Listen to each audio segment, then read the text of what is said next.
filière de la vanille, c'est une filière qui est très complexe, qui est basée sur une structure paysanne. Il n'y a pas de grande plantation de vanille et donc elle met en présence de très nombreux intervenants depuis la cueillette de la gousse verte jusqu'au produit fini. C'est pourquoi nous avons initié cet ambitieux projet sur la zone de la vanille à Madagascar avec la société Henri Fraise qui est implantée localement depuis plusieurs générations.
Les principaux problèmes que nous avons observés, c'est une démultiplication des intermédiaires, qualité irrégulière, transport inadapté et incertitude économique perçue par les paysans. Les solutions que nous avons apportées, c'est en plus des primes qualitatives que nous amenons lors de l'achat de leurs produits, nous avons pris l'initiative de mettre en place des parcelles pilotes éducatives et formatives sur la riziculture, permettant d'améliorer de façon considérable leur rendement en riz. Et parce que l'avenir est dans les mains de nos enfants, nous rénovons et construisons de nouvelles écoles.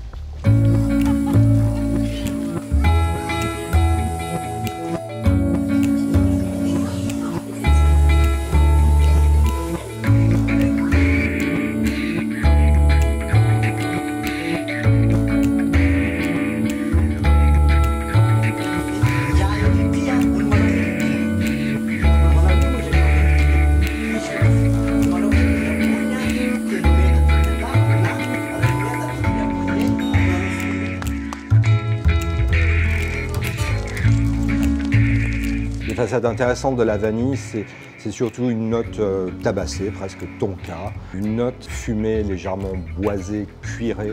J'ai appris qu'en sentant la queue de la vanille et la tête de la vanille, les odeurs étaient différentes. En fait, dans la queue de la vanille, on perçoit très bien cette odeur de facette alcoolisée qui est presque rhum, cognac.